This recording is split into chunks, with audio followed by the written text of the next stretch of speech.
തൊടുപുഴയിലെ merchants അസോസിയേഷൻ്റെ നേതാക്കൾ, എന്നെ കേൾക്കുന്ന തൊടുപുഴ നിവാസികളാണ്.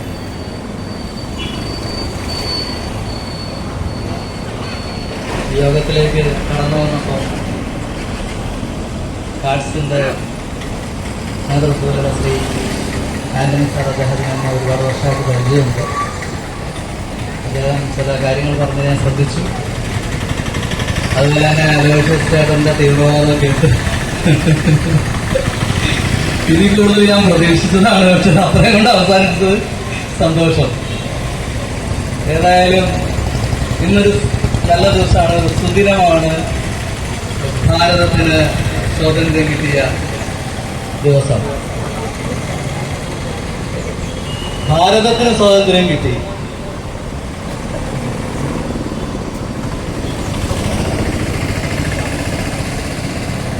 ഭാരതത്തിന് സ്വാതന്ത്ര്യം കിട്ടി. കേരളത്തിന് കിട്ടിയോ? അതാണ് നമ്മൾ ചിന്തിക്കേണ്ട ഒരു വിഷയം. ഇന്ത്യയുടെ കോൺസ്റ്റിറ്റ്യൂഷൻ എന്ന് പറഞ്ഞ ഫെഡറൽ കോൺസ്റ്റിറ്റ്യൂഷനാണ്. സംസ്ഥാനങ്ങളുടെ അധികാരവും കേന്ദ്രത്തിന്റെ അധികാരവും വ്യക്തമായി നിർവചിച്ച് കൊണ്ടുള്ളൊരു കോൺസ്റ്റിറ്റ്യൂഷൻ. പക്ഷേ അതുകൊണ്ട് തന്നെ അതിർത്തികൾ വളരെ വ്യക്തമാണ്. അതിർത്തി കടന്ന് വേറൊരു സ്റ്റേറ്റിലേക്ക് കയറിയിട്ട് നമ്മുടെ ഒരു അധികാരവും കേരളത്തിന് ചെയ്യാൻ പറ്റില്ല. നമ്മൾ കർണാടകത്തിന്റെ അതിർത്തിയിൽ കയറി അവിടെ ഒന്നും നമുക്ക് ചെയ്യാൻ പറ്റില്ല.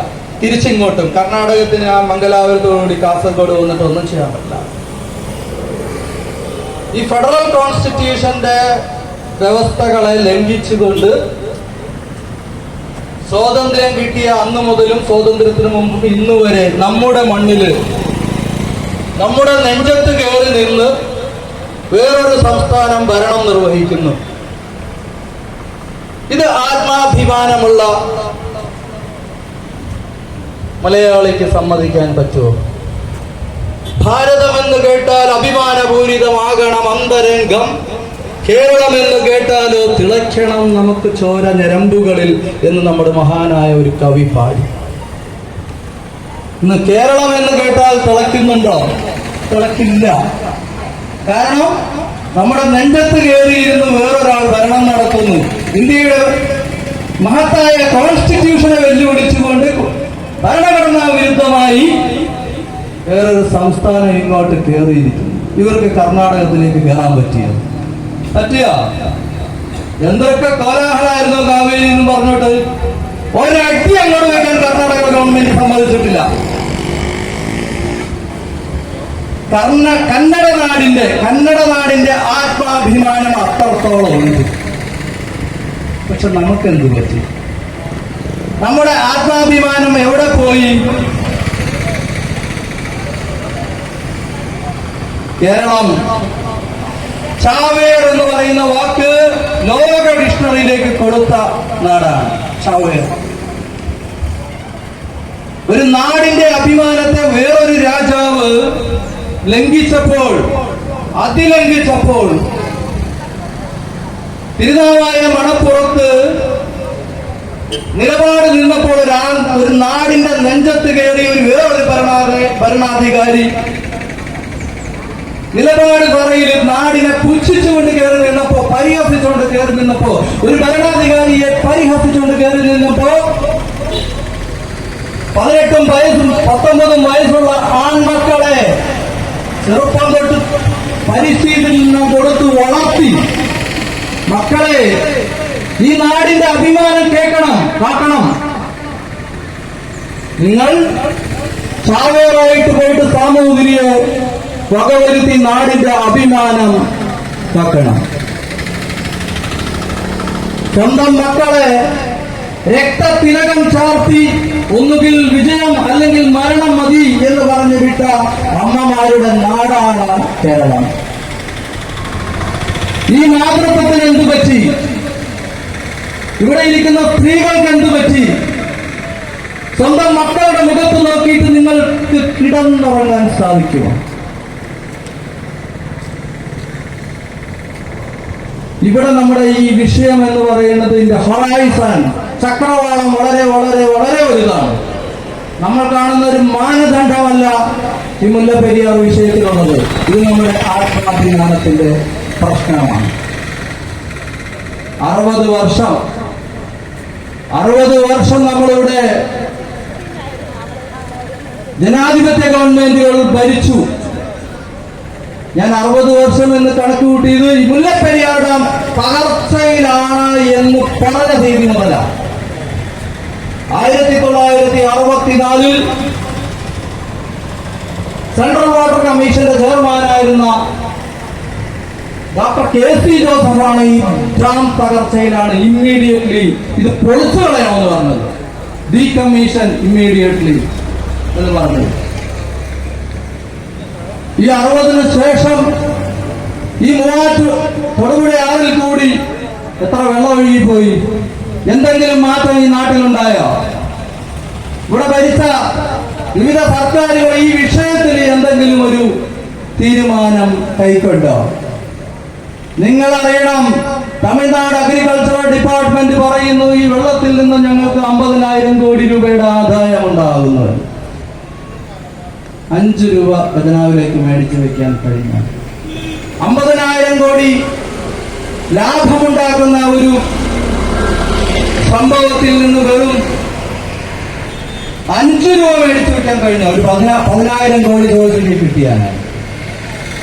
468 കോടി രൂപയുടെ വൈദ്യുതി ഉൽപ്പാദിപ്പിക്കുന്ന ഒരു യൂണിറ്റ് ഈ 60 വർഷം ഭരിച്ച ഏതെങ്കിലും സർക്കാരുകൾക്ക് നമുക്കായി വാങ്ങി വെക്കാൻ കഴിഞ്ഞോ?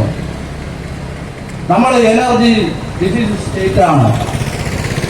തമിഴ്നാട് എനർജി സർപ്ലസ് സ്റ്റേറ്റ് ആണ്. അവർക്ക് എനർജി ആവശ്യം കഴിഞ്ഞോ?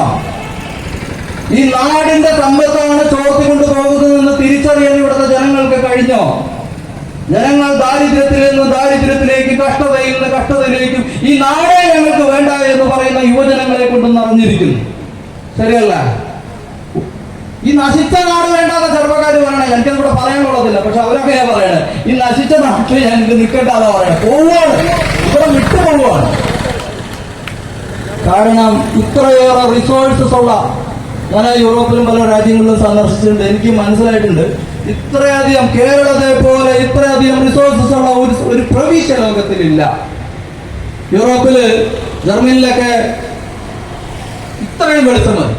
ഇപ്പൊ നമ്മൾ കാണുന്ന ഈ വെളിച്ചം മതി. ഈ വെളിച്ചത്തിൽ നിന്ന് വൈദ്യുതി ഉൽപ്പാദിപ്പിക്കുന്നു. ഫോട്ടോ വോൾട്ടേക്ക് എന്ന് പറഞ്ഞ ടെക്നോളജി ഉപയോഗിച്ച് അവർക്ക് കിട്ടുന്ന മിനിമം, അതായത് 6 മാസം വിന്ററിന്റെ സമയത്താണെങ്കിൽ ഉച്ചയാകുമ്പോ ഈ സമയമാകുമ്പോ പിന്നെ ലൈറ്റ് ഇട്ട് വണ്ടി ഓടിക്കണം, ഇരുട്ടാ. ഈ സമയം വരെയുള്ള വെളിച്ചത്തിൽ നിന്ന് ഒരു വൈദ്യുതി ഉൽപ്പാദിപ്പിച്ച് നാടിന്റെ ആവശ്യം നിറവേറ്റുന്നു. ഗാർഹിക ആവശ്യങ്ങളും വ്യാവസായിക ആവശ്യങ്ങളും നിറവേറ്റുന്നു. നിങ്ങളൊന്ന് ആലോചിച്ച് നോക്ക്, 2 മാസം മുമ്പ് നിങ്ങൾ വെയിലത്തിറങ്ങി നിൽക്കല്ലേ, സൂര്യാഘാതം വരും എന്ന് പറഞ്ഞ നാടാണ് നമ്മുടെ. നമുക്ക് കിട്ടുന്ന, നമ്മുടെ നാടിനെ അനുഗ്രഹിച്ച് കിട്ടുന്ന സൂര്യപ്രകാശം വേസ്റ്റ് ആക്കുന്നു. അതാണ് നമ്മുടെ നാട്. കേരളത്തിന്റെ ഒരറ്റം മുതൽ മറ്റേ അറ്റം വരെ വിൻമിൽസുകൾ സ്ഥാപിക്കാം വൈദ്യുതിക്ക്. ഉണ്ടാ എന്താ വിൻമിൽസുകൾ സ്ഥാപിക്കാത്തത്? കാറ്റാടി യന്ത്രങ്ങൾ സ്ഥാപിക്കാത്തത്? ഫ്ലോട്ടിംഗ് സോളാർ പാനൽസ് എന്ന് പറഞ്ഞ് കടലിൽ വെക്കുന്നു ചില രാജ്യങ്ങൾ. സോളാർ എനർജി ഉൽപ്പാദിപ്പിക്കാൻ വേണ്ടി കടലിൽ വെക്കുന്നു. നമുക്ക് ഇത്രയും കടൽ തീരം ഉണ്ടായിട്ട് തീരത്തെ വെക്കണ്ട, കടലിൽ വെക്കാൻ നമ്മൾ ശ്രമിക്കുന്നുണ്ടോ? കാരണം നിങ്ങൾ ആലോചിക്കണം, ഒരു സോളാർ എനർജി യൂണിറ്റ് കൊടുത്താൽ എന്നാ പറയും? ഇതാവസ്ഥ ജനം നന്നാവും. ആർക്ക് വേണം ഈ ജനത്തിന്റെ നന്മ? ഈ ജനങ്ങൾ വല്ല നന്നാവരുത്. നന്നാവാതിരുന്നാലാണ് ഞങ്ങളുടെ പുറകെ വരുള്ളൂ. ഇവര് എല്ലാ ജനങ്ങളും ഇവരെ പോലെ സമ്പന്നരായി കഴിഞ്ഞാൽ ആരും ഇവരുടെ പുറകെ നടക്കാൻ പോകുന്നില്ല. അപ്പൊ ഈ ജനം നന്നാവരുത്. ഇവിടെ സോളാർ എനർജി വേണ്ട, ഇവിടെ വിൻമിൽസ് വേണ്ട. ഇവിടെ വേണ്ടത് എന്താണ്? ഡാംസ്. 84 ഡാംസ് ഉണ്ടാക്കി വെച്ചു. നിങ്ങൾ മനസ്സിലാക്കുക, മുല്ലപ്പെരിയാർ എന്ന് പറയുന്ന ഡാമാണ് നമ്മുടെ നാശത്തിന്റെ തുടക്കം. നമുക്കിവിടെ എന്നാ വെള്ളപ്പൊക്കം ഉണ്ടായത്? ഇവിടെ ഇരിക്കുന്ന പ്രായമായ ഒരു പറയുമായിരിക്കും 99-ലെ വെള്ളപ്പൊക്കം അല്ലേ? 99 വെള്ളപ്പൊക്കം എന്ന് പറയുന്നത് 1924 വെള്ളപ്പൊക്കമാണ്. ഇത് മുല്ലപ്പെരിയാർ ഡാം പണിത് വെച്ചതുകൊണ്ടുണ്ടായ വെള്ളപ്പൊക്കമാണ്. നിങ്ങൾക്കറിയാം, ഒരു നദി സഖ്യപർവ്വതത്തിൽ നിന്ന് ഉത്ഭവിച്ച് 1000 കൈവഴികളായി ഒഴുകി കേരളത്തെ മൊത്തം നനച്ച് കേരളത്തിലെ ബാക്കി 43 നദികൾക്കും ജലസ്രോതസ്സായി. മണ്ണിന്റെ അടിയിൽ വെള്ളം ഉണ്ടെങ്കിൽ പുഴയിൽ വെള്ളം ഉണ്ടാവും. കേരളത്തിലെ 43 നദികൾക്കും ജലസ്രോതസ്സായി സമ്പന്നത നമ്മുടെ നാടിന് തന്നിട്ടൊഴുകിയ ഒരു നദി. ഈ സമ്പന്നത നിങ്ങൾക്ക് മനസ്സിലാവണമെങ്കിൽ നിങ്ങൾ എവിടെ പോകണം? ശ്രീപത്മനാഭന്റെ അടുത്ത് പോകണം. ശ്രീപത്മനാഭ സ്വാമി ക്ഷേത്രത്തിലുള്ള അളവറ്റ സമ്പത്ത് ആര് കൊടുത്തതാണ്? ഈ നാട്ടിലെ ജനങ്ങൾ ഭഗവാന് കാണിക്കയായി കൊടുത്തതാണ്. അല്ലാണ്ട് നമ്മളൊരു വിദേശ രാജ്യം ആക്രമിച്ച് കീഴടക്കി അവിടുത്തെ അമ്പലങ്ങൾ കൊള്ളയടിച്ച് അല്ലെങ്കിൽ പള്ളികൾ കൊള്ളയടിച്ചു കൊണ്ടുവന്നതല്ല. ഈ നാട്ടിലെ ഭക്തജനങ്ങൾ കാണിക്കയായി ഭഗവാന് സമർപ്പിച്ചതാണ്. അപ്പൊ നാട്ടിലെ ജനങ്ങൾക്ക് എന്തുണ്ട്? രത്നങ്ങളുണ്ട്. നാട്ടിലെ ജനങ്ങൾക്ക് സ്വർണമുണ്ട്, സമ്പത്തുണ്ട്, അളവറ്റ സമ്പത്തുണ്ട്. അതുകൊണ്ടാണ് ഇന്നും നമ്മുടെ മുമ്പിൽ നേർക്കാഴ്ചയായിട്ട് ശ്രീ പത്മനാഭ സ്വാമി ക്ഷേത്രം ഇരിക്കുന്നത്. നമുക്ക് എന്തു പറ്റി? 1947 മുതൽ ഭരിച്ച ഗവൺമെന്റുകൾ നമുക്ക് എന്താ തന്നതെന്ന് നമ്മൾ വെറുതെ ഇരുന്നൊന്ന് ആലോചിക്കണം. നമ്മൾ നടക്കും, നമ്മൾ വിവിധ കൊടികൾ പിടിച്ചു നടക്കും, ചിന്താവാദം വിളിച്ചു നടക്കും. പക്ഷെ അൾട്ടിമേറ്റ്ലി ഈ നാടിന് അതുകൊണ്ട് എന്ത് പ്രയോജനമുണ്ട് എന്ന് നിങ്ങൾ ചിന്തിക്കണം. ഇവര് ഡാംസ് ഉണ്ടാക്കി വെച്ചു. ഒരു ഡാമിന് എത്രയാണ്? 2000 കോടി 3000 കോടിയാണ് ഒരു ഡാമിന് ചെലവ് വരുന്നത്. അങ്ങനെ 84 ഡാമുകൾ ഈ നാട്ടിൽ ഉണ്ടാക്കി വെച്ച്. അതിൽ കൂടുതലുണ്ട്. 87 നമുക്ക് ചുരുക്കം. ഇപ്പോഴും നടന്നുകൊണ്ടിരിക്കുന്ന 9 ഡാമുകൾ എന്നാണ് അറിയുന്നത്. ഡാമുകൾ നിങ്ങൾക്കറിയാമോ? വെള്ളം കെട്ടി നിർത്താണ്. മുല്ലപ്പെരിയാർ ഡാം 64 സ്ക്വയർ കിലോമീറ്റർ സ്ഥലമാണ് വെള്ളത്തിനടിയിലാക്കിയത്. വനം കൃഷി നശിപ്പിക്കുന്ന ഒരു പല്ലിയെ വെട്ടിക്കൊന്ന് തിന്നാൽ എന്താ ശിക്ഷ? ഈ സർക്കാരല്ലേ ഈ ഉരകങ്ങളെയും ജീവിവർഗങ്ങളെയും സമസ്ത ജീവികളെയും വെള്ളത്തിൽ മുക്കിക്കൊന്നത്? 64 സ്ക്വയർ കിലോമീറ്റർ സ്ഥലത്ത് വെള്ളം കെട്ടി നിർത്തിയിട്ട് ഏറ്റവും വലിയ ക്രിമിനൽ കുറ്റം ചെയ്തത് ഇവിടുത്തെ സർക്കാരുകളല്ലേ? നമ്മളൊരു ജീവിയെ കൊന്നാൽ, ഒരു മൂർഖം പാമ്പ് ഇപ്പൊ ഒരു വേദിയിലേക്ക് വന്നാൽ ഓടിച്ചിട്ട് പിടിച്ച് തല്ലിക്കൊല്ലും. നമ്മുടെ സ്വഭാവം അതാണ്. ശിക്ഷ എത്രയാണെന്ന് അറിയുമോ? ശിക്ഷ അറിഞ്ഞാൽ നിങ്ങൾ മൂർഖം പാമ്പിനെ തൊഴുതു നിൽക്കും. അതാണ് സംഭവം. ഇപ്പൊ ഈ സർക്കാരോ എത്ര ജീവിവർഗങ്ങൾ 84 ഡാംസ് ഉണ്ടാക്കി വെച്ചിട്ട് വനം നശിപ്പിച്ചിട്ട് പരിസ്ഥിതിയെ നശിപ്പിച്ചുകൊണ്ട് ഉണ്ടാക്കി വെച്ച് നാടെങ്ങനെയായി? ഈ വെള്ളം കെട്ടി നിർത്തുമ്പോൾ 64 സ്ക്വയർ കിലോമീറ്റർ വെള്ളം മുല്ലപ്പെരിയാറിൽ കെട്ടി നിർത്തി, 65 സ്ക്വയർ കിലോമീറ്റർ വെള്ളം ഇടുക്കിയിൽ കെട്ടി നിർത്തി. പ്രഷറില്ലേ? താഴേക്ക് വലിയൊരു വെള്ളത്തിന്റെ പ്രഷറില്ലേ? ഈ പ്രഷർ കൊണ്ട് എന്താ സംഭവിച്ചത്? ഡാമിന്റെ അടിത്തറയിലുള്ള പാറകൾ തെന്നി, മെല്ലനല്ലേ, വൃത്തി പിടിച്ചൊന്നും പോയില്ല, തെന്നി മാറി. 130 വർഷങ്ങൾ കൊണ്ട് മുല്ലപ്പെരിയാർ ഡാമിന്റെ അടിത്തറ ഇളകി തെന്നിത്തെറിച്ച് തമിഴ്നാട് വരെ പോയിട്ടുണ്ടോ? പാറകൾ മാറുമ്പോൾ വലിയ പൊത്തുകൾ ഉണ്ടാവും, വലിയ ഗർത്തങ്ങൾ ഉണ്ടാവും. മുല്ലപ്പെരിയാർ ഡാം എന്നല്ല, കേരളത്തിലെ എല്ലാ ഡാമുകളുടെയും അടിയിൽ അത്തരം ഗർത്തങ്ങൾ ഉണ്ട് എന്നാണ് ശാസ്ത്രജ്ഞന്മാർ പറയുന്നത്. നിങ്ങളുടെ അറിവിലേക്കായി പറയാം, ഞാനിതൊന്നും അഡ്വക്കേറ്റ് റസൽ ജോയി ഇരുന്ന് അങ്ങോട്ട് പറയണതല്ല. റസൽ ജോയിയുടെ മണ്ടത്തരങ്ങൾ പൊളിക്കാനായിട്ട് ഇപ്പൊ സോഷ്യൽ മീഡിയയിൽ പലരും നടക്കുന്നുണ്ട്. ഇത് റസൽ ജോയിയുടെ അഭിപ്രായമല്ല, ഒന്നും റസൽ ജോയിയുടെ അഭിപ്രായമല്ല. ഇത് ശാസ്ത്രജ്ഞർ പറഞ്ഞത് ഏറ്റുപറയാണ് ഞാൻ ചെയ്തത്. അപ്പൊ എല്ലാ ഡാമുകളുടെയും അടിയിൽ വലിയ ഗർത്തങ്ങൾ രൂപപ്പെട്ടിരിക്കുന്നു. ആ ഡാമുകൾ പരിസ്ഥിതിയെ തകർത്തിരിക്കുന്നു.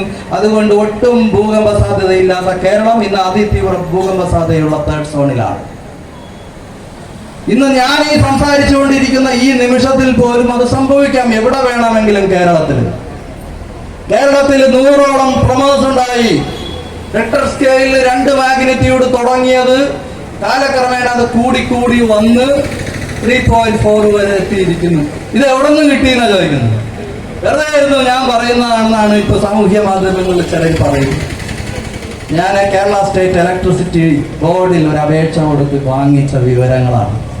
ഇത് ഞാൻ സുപ്രീം കോടതിയിൽ ഹാജരാക്കിയിട്ടുണ്ട്. എന്നിട്ട് ഇവര് പറയുന്നത് എന്താണ്? വെറുതെ പറയുന്നതാണെന്നാണ്. ഈ രേഖ കേരള സ്റ്റേറ്റ് ഇലക്ട്രിസിറ്റി ബോർഡിൽ നിന്ന് വാങ്ങി ഞാൻ സുപ്രീം കോടതിയിൽ ആക്കിയിരിക്കുന്നു. ഇതൊരു പബ്ലിക് ഡോക്യുമെന്റ് ആണ്. Anybody can verified. ആർക്കും പരിശോധിക്കാവുന്ന പൊതുജനങ്ങളുടെ രേഖയായിട്ട് മാറി ഞാൻ കോടതിയിൽ ഫയൽ ചെയ്തുകൊണ്ട്. എന്നിട്ടാണ് പറയുന്നത് ഇദ്ദേഹത്തിന് എവിടെ നിന്നാണ് ഡാറ്റ കിട്ടിയെന്നൊക്കെ ചോദിക്കുന്നത്. അപ്പം നമ്മള് വലിയ ഭൂകമ്പത്തിന്റെ സാധ്യതയിൽ നിൽക്കുന്നു. നമ്മുടെ മുമ്പില് മുണ്ടക്കൈയുണ്ട്, ചൂരൽമലയുണ്ട്, പുത്തുമലയുണ്ട്. അങ്ങനെ മലകൾ ധാരാളം. ഇടുക്കി ഡിസ്ട്രിക്റ്റിലും കോഴിക്കോട് ഡിസ്ട്രിക്റ്റിലും പല ഡിസ്ട്രിക്റ്റിലുമായിട്ട് അങ്ങനെ മലകൾ ധാരാളം. ലാൻഡ് സ്ലൈഡിങ്, ഉരുൾപൊട്ടലുകൾ ധാരാളം. നമ്മൾ കാണേണ്ട കാഴ്ച എന്താണെന്ന് ഇവിടെ ഒരു ഡിസാസ്റ്റർ മാനേജ്മെന്റ് സംവിധാനം ഇല്ല. ഡിസാസ്റ്റർ മാനേജ്മെന്റ് എന്ന് പറയുന്നത് ഒരു സയൻസ് ആണെന്ന് പോലും അറിയാത്ത ഭരണകർത്താക്കളാണ് ഇവിടെ ഭരിക്കുന്നത്. ഇവരുടെ അടുത്തൊരു എർത്ത് മൂവർ ഉണ്ടോ? ഒരെണ്ണമെങ്കിലും കണ്ടായിരിക്കും, ബാക്കിയില്ല. മനസ്സിലായോ? ഒരു എർത്ത് മൂവറിന്റെ കാര്യം പറയണേ. ഒന്നോ രണ്ടോ മാക്സിമം, അതിൽ കൂടുതലില്ല. കേരള സംസ്ഥാനത്താണ്. ഇവരുടെ അടുത്ത് ട്രെയിൻഡ് പേഴ്സണൽ ഉണ്ടോ? Trained personal. ഇപ്പൊ ഇവിടെ ഒരു അപകടം പറ്റിയൊരു വണ്ടി ഇടിച്ച് വീണെന്ന് വിചാരിക്കുക. നമ്മൾ സാധാരണ ചെയ്യുന്നത് എന്താണ്? ഓടിച്ചെന്നങ്ങ് എടുക്കും. എടുക്കാൻ പാടില്ലെന്നാണ്. അങ്ങനെ എടുക്കാൻ പാടില്ലെന്നാണ്. അദ്ദേഹത്തിന്റെ വാരിയെല്ലുകൾ ഒടിഞ്ഞിട്ടുണ്ടെങ്കിൽ ഓടിച്ചെന്ന് കൂട്ടിയിട്ടാൽ ചിലപ്പോൾ ആ ഒടിഞ്ഞ വാരിയെല്ല് ഹൃദയത്തിൽ കയറും. അപ്പൊ അയാളുടെ കിടപ്പും മട്ടും ഭാവവും കണ്ട് പഠിച്ചവൻ അവന്റെ പഠനത്തിന്റെ അടിസ്ഥാനത്തിൽ സൂക്ഷ്മമായി ഒരു സ്ട്രക്ചറിലേക്ക് എടുത്തു മാറ്റണം. ഇതാണ് ചെയ്യേണ്ടത്. പലരും അങ്ങനെ ഓടിച്ചെന്ന് വാരി കൂട്ടിയിട്ട് അതുകൊണ്ട് തന്നെ മരിച്ചു പോയതുണ്ട്. അപ്പൊ ട്രെയിൻഡ് പേഴ്സണൽ വേണം. ഉണ്ടാ ഈ ഡിസാസ്റ്റർ മാനേജ്മെന്റ് സയൻസ് പഠിപ്പിക്കുന്ന യൂണിവേഴ്സിറ്റി ഉണ്ടോ? കോളേജ് ഉണ്ടോ? നമ്മൾ കണ്ടതാണ് മുണ്ടക്കയിൽ. ഇത് നമ്മുടെയും അനുഭവമാവാം. നാളെ മുണ്ടക്കയില് മരിച്ചു കിടക്കാണ് ആളുകൾ, അല്ലെങ്കിൽ ജീവനോടെ കല്ലിന്റെ ഇടയിൽ കിടക്കാണ്. അവരെ 24 മണിക്കൂറിനുള്ളിൽ ചെയ്യേണ്ടതാണ് ഡിസാസ്റ്റർ മാനേജ്മെന്റ്. എത്ര ദിവസമായി ഇപ്പോഴും മണ്ണിന്റെ അടി കിടക്കുന്നവരെ എടുത്തിട്ടില്ല. ഞാനൊരു കാഴ്ച കണ്ടു. ഒരു വീട് അങ്ങനെ തന്നെ കല്ലും മണ്ണും വീണ് മുങ്ങിപ്പോയിരിക്കുന്നു. വീട് ചെളി മൂടിയിരിക്കുന്നു. അതിന്റെ ടെറസ്, അതിനുള്ളിൽ ആളുകളുണ്ട്. ടെറസ് പൊളിച്ചിട്ട് വേണം ആളുകളെ രക്ഷപ്പെടുത്താനായി. അതിനുപയോഗിക്കുന്ന ടൂള് കണ്ട് ഞാൻ ഞെട്ടിപ്പോയി. ക്രിസ്തുവിന് മുമ്പ് 10,000 വർഷങ്ങൾക്ക് മുമ്പ് കണ്ടുപിടിച്ചതാണ് മെറ്റലൈറ്റ്. എന്തോ യുഗം? മെറ്റലൈറ്റ്. അന്നത്തെ ഇരുമ്പിന്റെ കഷ്ണം വെച്ചിട്ടാണ് അടിക്കുന്നത്. കൂടം വെച്ചാണ് ഈ ടെറസ് പൊളിക്കുന്നത്. ഓരോ അടിക്കും അതിന്റെ ഉള്ളിൽ മനുഷ്യനുണ്ടെങ്കിൽ അവൻ മടിക്കും. ഈ അടിയുടെ പ്രശ്നം കാരണം പേടിച്ചിട്ട് കൂടമാണ് സംസ്ഥാന ഗവൺമെന്റിന്റെ കയ്യിലുള്ളത്. ഈ കൂടം കൊണ്ടടിച്ച് പൊളിച്ചു എന്ന് വിചാരിക്കട്ടെ, കമ്പി എങ്ങനെ കട്ട് ചെയ്യും? രണ്ടാമത്തെ കാര്യം, ഏറ്റവും നിരാശാജനകമായി എനിക്ക് തോന്നിയത് 5 മണിക്ക് പണി നിർത്തിക്കൊണ്ടുള്ളതാണ്. ഇരുട്ടാണത്ര. പിന്നെ അപ്പൊ ഇവരുടെ കയ്യിൽ ഒരു അക്സാലാമ്പില്ല, ഫ്ലാഷ് ലൈറ്റ് ഇല്ല, വെള്ളത്തിനടിയിൽ അടിച്ചു നോക്കാൻ ഒരു ടോർച്ച് ഇല്ല. വൈകുന്നേരം 5 മണിയാകുമ്പോൾ പണി നിർത്തിപ്പോകും. ഇതാണ് ഇവിടുത്തെ ഡിസാസ്റ്റർ മാനേജ്മെന്റ് സംവിധാനം. ഈ സംവിധാനത്തെ വിശ്വസിച്ചുകൊണ്ട് ആശ്രയിച്ചുകൊണ്ട് ഈ നാട്ടിലെ ജനങ്ങൾക്ക് എങ്ങനെ ജീവിക്കാൻ പറ്റും? അതാണ് നമ്മൾ ചിന്തിക്കേണ്ട കാര്യം. അപ്പൊ ഈ സ്വാതന്ത്ര്യ ദിനത്തില് ഏറെ പറയുന്നതില് അതും ഈ മധ്യാഹ്ന നേരത്ത് കാര്യമില്ല എന്ന് ഞാൻ വിചാരിച്ചു. അതുകൊണ്ട് ഞാൻ ചുരുക്കാണ്. എനിക്ക് ഇവിടുന്ന് തൊടുപുഴയിൽ നിന്ന് ഒരാള് പറഞ്ഞു ടണൽ നിർമ്മിക്കണം, അതാണ് ഈസിയസ്റ്റ് സൊല്യൂഷൻ. അപ്പൊ ഞാൻ പറഞ്ഞ ഇറ്റ്സ് മോസ്റ്റ് അൺസയന്റിഫിക് എന്ന് ഞെട്ടിപ്പോയി. പുള്ളി എങ്ങനെയെങ്കിലും ഒരു ടണലുണ്ടാക്കി നമ്മളെ അങ്ങ് രക്ഷപ്പെടുത്തി കളയാന്നാണ് പുള്ളിയുടെ വിചാരം. അദ്ദേഹം എനിക്കൊരു ജഡ്ജ്മെന്റ് അയച്ചിരുന്നു, 2014 സുപ്രീം കോടതി ജഡ്ജ്മെന്റ്. ഞാൻ നേരത്തെ വായിച്ചിട്ടുണ്ട്. അതിലുണ്ടെന്നാ പുള്ളി പറയുന്നത്. 2014 സുപ്രീം കോടതി ജഡ്ജ്മെന്റിൽ ഉണ്ടത്രേ ടണൽ നിർമ്മിക്കണമെന്നുള്ള ഉത്തരവ്. ഇത് നിയമത്തിന്റെ 4 അയൽവക്കത്തോടുകൂടി പോകാത്ത ആൾക്കാരാണ് ഇതും പറഞ്ഞ് നാട്ടിൽ നടക്കുന്നത്. ഒരു ജഡ്ജ്മെന്റില് 2 ഭാഗങ്ങളുണ്ടാവും. ഒന്ന് ഉത്തരവ്. ഉത്തരവ് അനുസരിക്കണം,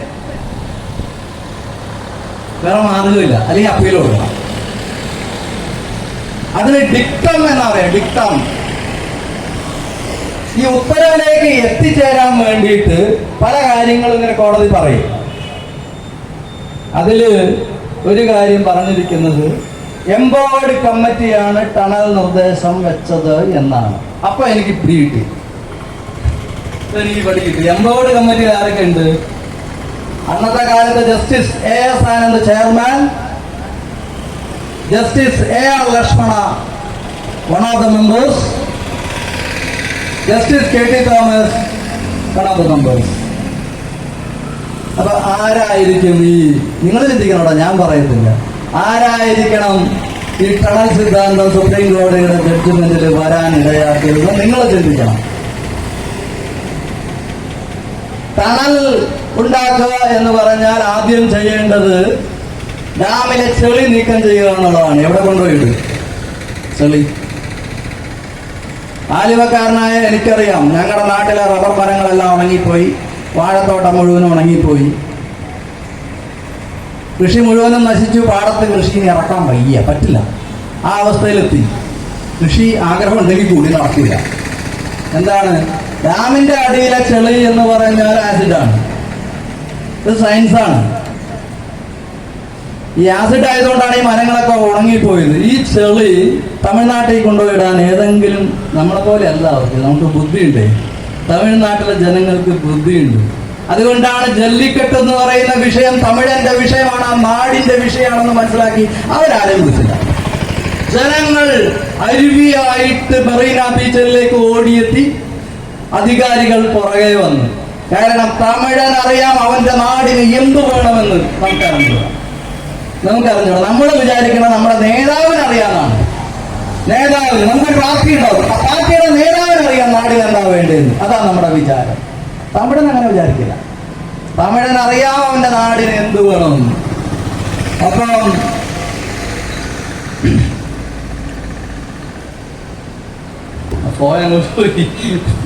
എവിടെയാ പറഞ്ഞു കിട്ടിയെന്നുള്ളത് പറഞ്ഞത്. ജല്ലിക്കെട്ട് പറഞ്ഞു. യെസ്, ചെളി ചെളി ചെളി. അപ്പൊ ചെളിയിടാനായിട്ട് തമിഴൻ സമ്മതിക്കില്ല. തേനി ഡിസ്ട്രിക്റ്റിൽ ഒരു തുള്ളി ചെളിയിടാൻ പറ്റില്ല.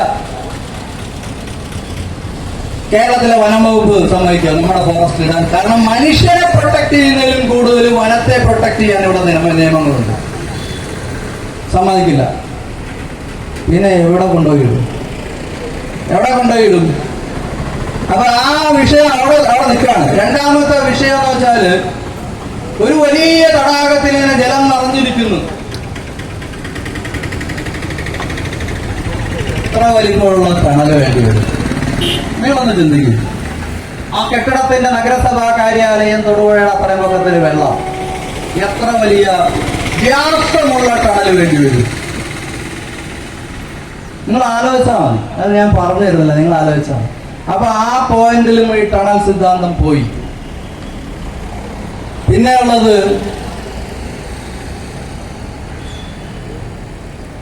കുഴികളാണ്. മുല്ലപ്പെരിയാർ തടാകത്തിൽ മുഴുവൻ കുഴികളാണ്. എല്ലാവരും വിചാരിച്ചിരിക്കണ, ഈ ടണൽ സിദ്ധാന്തക്കാർ വിചാരിച്ചിരിക്കുന്ന അതൊരു ഫ്ലാറ്റ് സർവസ് ആണ്, ഫുട്ബോൾ ഗ്രൗണ്ട് പോലെയാണെന്ന്. അല്ല, പല മലകളും കുഴികളുമാണ്. അപ്പൊ ഒരു ടണൽ വെച്ചാൽ ഒരു കുഴിയിലെ വെള്ളം അങ്ങോട്ട് പോകും, ബാക്കിയുള്ള കുഴിയിലെ വെള്ളം അവിടെ കിടക്കും. അപ്പൊ എത്ര ടണൽ വെക്കണം? 100 ടണൽ വെക്കേണ്ടി വരും. ഇതൊന്നും തമിഴ്നാട് ഇത്ര ബോധം കിടന്നില്ല. അവർ സമ്മതിക്കത്തില്ല, അവർ മിണ്ടത്തില്ല. അവരിത് പറഞ്ഞു കൊടുക്കും, നിങ്ങൾ ഇങ്ങനെ പറ, അപ്പൊ കുറെ കാലം കൂടി നീണ്ടി കിട്ടുമല്ലോ. ഇങ്ങനെയൊക്കെ പറയാന്ന് പറഞ്ഞാൽ ഈ നടക്കാത്ത കാര്യം പറയണമെന്ന് പറഞ്ഞു കൊടുക്കുന്നത് അവര് തന്നെയാ. കാരണം കാലങ്ങൾ മാറി കിട്ടും. അപ്പൊ ഇതൊന്നും വേണ്ട, ഒരു മോട്ടോർ വാങ്ങിച്ചു വെക്കാം. ഇപ്പോഴാണെങ്കിൽ കൊച്ചിൻ ഷിപ്പ് യാർഡിൽ അത്തരം മോട്ടോഴ്സ് ഉണ്ട്. ഒരു 1000 വാട്ട്സ് പവർ 2000 വാട്ട്സ് ഒരു പമ്പ് സെറ്റ് മേടിച്ച് വെക്കുക, വെള്ളം അടിച്ച് തമിഴ്നാട്ടിലേക്ക് കൊടുക്കുക. എന്നിട്ട് അവരെന്ത് ചെയ്യും? അവിടെ വലിയ സ്റ്റോറേജ് ഉണ്ടാക്കി വെക്കുമെന്നാണ് ടണൽ സിദ്ധാന്തക്കാർ പറയുന്നത്. നിങ്ങളൊന്ന് ആലോചിച്ച് നോക്കി. മുല്ലപ്പെരിയാർ വെള്ളം മുഴുവനും കൊണ്ടുപോയി അവിടെ ഒരു സ്റ്റോറേജ് ഉണ്ടാക്കി വെക്കുക. അത് ചെയ്യാതെ നമ്മുടെ അത്തരം വേറെ അവർക്കില്ല, ചെയ്യില്ല. നമ്മൾ ഒരിക്കലും അത് ചെയ്യില്ല. അപ്പം നമ്മൾ മനസ്സിലാക്കണം, സുപ്രീം കോടതി ജഡ്ജ്മെന്റിൽ വന്നത് ഓബിറ്റർ ഡിക്റ്റയാണ്, ഡിക്റ്റമല്ല, അത് ബൈൻഡിങ് അല്ല. അതിന് കാരണം ഇവിടെ തന്നെയുള്ള കുറെ ആൾക്കാരാണ് ഇത്തരം ജഡ്ജ്മെന്റിൽ കടന്നുകൂടിയത്. അതിൽ കോടതി അസന്നിഗ്ധമായി പറഞ്ഞിട്ടുണ്ട് ഇതിനെക്കുറിച്ച് പഠിച്ചിട്ട് ചെയ്യണമെന്ന്. മനസ്സിലായോ? ഇതിനെക്കുറിച്ച് പഠിച്ചിട്ട് ചെയ്യണമെന്ന് കോടതി അസന്നിഗ്ധമായി പറഞ്ഞിട്ടുണ്ട്. അതിന് 1 വർഷത്തെ കാലാവധി നിശ്ചയിച്ചിട്ടുണ്ട്. പഠിച്ചിട്ടില്ല. അപ്പൊ ഓബിറ്റർ ഡിക്റ്റയാണെങ്കിലും അത് പോയി, അതിപ്പോ ഇല്ല. ഡിക്റ്റമില്ലാതെ ഞാൻ നേരത്തെ പറഞ്ഞ് നിങ്ങളെ മനസ്സിലാക്കി. ഓബിറ്റർ ഡിക്റ്റയാണെങ്കിൽ പോലും ആ സാധനമില്ല. കാരണം 1 വർഷം കൊണ്ട് അതിനെക്കുറിച്ച് യാതൊരു പഠനവും നടന്നില്ല. അപ്പോ നമ്മൾ ഇപ്പോഴും ചർച്ച തീർന്നിട്ടില്ല. നമ്മളിപ്പോഴും ചർച്ചയിലാണ്. നമ്മുടെ മുമ്പിൽ ഇതുപോലെ ഒരു ഡാം ഉണ്ടായിരുന്നു, ചൈനയിലെ ബാൻഗിയാവോ ഡാം. ബാൻഗിയാവോ ഡാം മുല്ലപ്പെരിയാർ ഡാമിന്റെ അതേ കപ്പാസിറ്റിയുള്ള ഡാമായിരുന്നു ബാൻഗിയാവോ ഡാം. പക്ഷേ ഇത് 850 മീറ്റർ ഉയരത്തിലാണെങ്കിൽ അത് 111 മീറ്റർ ഉയരത്തിൽ മാത്രമാണ്. അവിടെ എന്നെ പോലെ ചെൻസിംഗ് എന്ന് പറയുന്നത്, എന്നെ പോലെ എന്ന് പറയാൻ പറ്റില്ല, ഞാൻ ലോയറാണ്. ചെൻസിംഗ് ഹൈഡ്രോളജിസ്റ്റ്. ഒരു ചെൻസിംഗ് എന്ന് പറയുന്ന ആള് നടന്നു പറഞ്ഞു, ചൈന മുഴുവനും നടന്നു പറഞ്ഞു, അദ്ദേഹം ഡിസൈൻ ചെയ്ത ഡാമാണ്. ഈ ഡാം പകരും. ഒരാളും വിശ്വസിച്ചില്ല, ഒരാളും പുള്ളിയെ പിന്താങ്ങിയില്ല, പുള്ളി മാറാൻ തയ്യാറായില്ല. പുള്ളി നിരന്തരം ബാൻഗിയാവോ ഡാം തകരും എന്ന് പറഞ്ഞുകൊണ്ട് വന്നു. അപ്പോൾ കുറെ ആൾക്കാർക്ക് തോന്നി ഇത് തകരും. കാരണം അദ്ദേഹം ഹൈഡ്രോളജിസ്റ്റ് ആണ്, അതുകൊണ്ടാണ്. അപ്പൊ കുറെ ആളുകൾ ചെൻസിങ്ങിന്റെ കൂടെ കൂടി, ചെറിയ ആൾക്കാർ ചെൻസിങ് വിരുദ്ധരായിരുന്നു. ഇന്നും നാട്ടിൽ കാണുന്ന അതാണ്. അവസാനം ചൈനീസ് ഗവൺമെന്റ് ഒരു പാനൽ, ഒരു എക്സ്പേർട്ട് പാനലിനെ വെച്ച്, നമ്മുടെ നാട്ടിലെ പോലെ ഈ എംബോർഡ് കമ്മിറ്റി പോലെ ജഡ്ജസ് അല്ല, എക്സ്പേർട്സ് ആണ്, റിയൽ എക്സ്പേർട്സ്. അതിൽ ഹൈഡ്രോളജിസ്റ്റുകൾ ഉണ്ടായിരുന്നു, സിസ്മോളജിസ്റ്റുകൾ ഉണ്ടായിരുന്നു, സിവിൽ എഞ്ചിനീയേഴ്സ് ഉണ്ടായിരുന്നു. അപ്പൊ അങ്ങനെ ഒരു പാനൽ വെച്ചിട്ട് അവരന്വേഷിച്ചു. അവർ പറഞ്ഞ പരീക്ഷണങ്ങളെല്ലാം നടത്തി, ഇൻവെസ്റ്റിഗേഷൻസ് എല്ലാം നടത്തി, ഡാം നന്നായിട്ട് എക്സാമിൻ ചെയ്തവർ പറഞ്ഞു ഡാം ഈസ് വീക്ക്. പക്ഷേ ഒരു കാര്യം കൂടി അവർ പറഞ്ഞു, ഇതിന്റെ മുമ്പിൽ 61 ഡാമുണ്ട്, ഇത് തകർന്നാൽ തന്നെ ഈ 61 ഡാമിൽ പോയി സമാധാനമായി കൊടുക്കുന്നത്. ഒരു രാത്രിയിൽ വലിയൊരു ശബ്ദത്തോടെ ഈ ബാൻഗിയാവോ ഡാം പൊട്ടിത്തെറിച്ചു. 2.5 ലക്ഷം ജനങ്ങളെ കൊണ്ട് ബാൻഗിയാവോ ഡാം കടലിൽ പോകും. എന്റെ അറിവ് ശരിയാണെങ്കിൽ 23,000 പേര് രക്ഷപ്പെട്ടു. പല കണക്കാ പറയുന്നത്, ഇതിന് കണക്കൊന്നും കൃത്യമായിട്ടില്ല. ഏറ്റവും മിനിമം 23,000 പേര് രക്ഷപ്പെട്ടു. അവര് ഈ ഉയർന്ന കെട്ടിടത്തിന്റെ മുകളിൽ, മറ്റ് മരങ്ങളുടെ മുകളിലൊക്കെ ചില്ലകളിലൊക്കെ പിടിച്ചു കിടന്നവരാണ്. ഇവർക്ക് വേണ്ടി ചൈനീസ് ഗവൺമെന്റ് ഭക്ഷണ പൊതികൾ ഇട്ടുകൊടുത്തു. ഒരു പൊതി ഇവരുടെ കൈ കിട്ടിയില്ല, എല്ലാം ചെളിയിൽ വീണു, വെള്ളക്കുപ്പികൾ ചെളിയിൽ വീണു. അവസാനം 2-3 ദിവസമൊക്കെ ഭക്ഷണമില്ലാതെ ഇരുന്ന് കഴിഞ്ഞപ്പോൾ വരുന്ന ശവശരീരങ്ങൾ, അത് അച്ഛൻ്റെ ആവാം, അമ്മയുടേതാകാം, സഹോദരൻ്റെതാകാം, സഹോദരിയുടേതാകാം, മക്കളുടേതാകാം. ഈ ശവശരീരങ്ങളാണ് അവർ ഭക്ഷിച്ചത്. ഈ ഡാം തകർന്നു വന്ന ചെളിവെള്ളമാണ് അവർ കുടിച്ചത്. അവസാനം 23,000 പേര് അതിദാരുണമായി സാംക്രമിക രോഗങ്ങൾ ബാധിച്ച് മരിക്കാനുണ്ട്. അപ്പം നമ്മളും ആ അവസ്ഥയിലേക്കാണ് പോകുന്നത്. ചിന്തിച്ചാൽ മതി. പോകില്ല എന്നാണ് എൻ്റെ വിശ്വാസം. ഇപ്പോൾ ഞാനിതിൻ്റെ മുമ്പിൽ നിൽക്കുന്നത് കൊണ്ട് ഞാൻ കുറച്ച് മിസ്റ്റേക്കാണ്.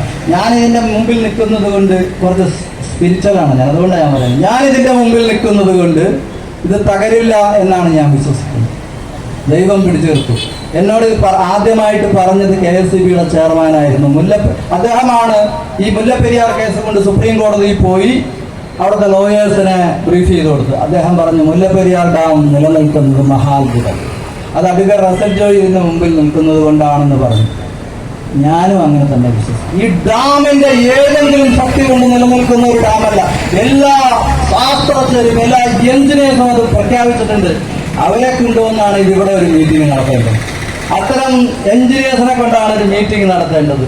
അത്തരം സീസ്മോളജിസ്റ്റുകളെ ഹൈഡ്രോളജിസ്റ്റുകളെ കൊണ്ടിട്ടാണ് ഒരു മീറ്റിംഗ് നടത്തേണ്ടത്. അവർ പറയും, ധൈര്യം ഉണ്ടെങ്കിൽ പറയും. അവർ മിക്കവാറും വരാൻ സാധ്യതയില്ല, ഭയന്നിട്ടാണ്. പല നമ്മുടെ നാട്ടിലെ എഞ്ചിനീയേഴ്സിന് ഇതിന്റെ കാര്യഗൗരവം അറിയാം, ഒരു വരില്ല, ഭയന്നിട്ട്. ആരെയാ ഭയക്കുന്നതെന്ന് നിങ്ങൾക്ക് മനസ്സിലാക്കണം. അപ്പോൾ ഇതാണ് നമ്മുടെ അവസ്ഥ. അബാങ്ക്യാവോ ഡാമിന്റെ ദുരന്തം ഈ നാട്ടിൽ സംഭവിച്ചുകൂടാ. നമ്മൾ ഏത് രീതിയിലും നമ്മുടെ ലീഗലായിട്ട് പ്രതിഷേധിക്കണം, നാടുളരണം. അല്ലെങ്കിൽ ഈ നാടിന് രക്ഷയുണ്ടാവുമോ? നിങ്ങൾ ചിന്തിക്കണം. നമ്മുടെ ഭാഷ, നമ്മുടെ സംസ്കാരം, നമ്മുടെ സുന്ദരമായ ഭൂമി, നമ്മുടെ കൊച്ചുമക്കൾ, ഇവരെയൊക്കെ പുഞ്ചിരിയോടെ കൂടെ ഇവിടെ നിൽക്കണം. അതിന് നമ്മൾ വീട് വിട്ടിറങ്ങണം, പ്രതിഷേധിക്കണം നിയമപരമായി.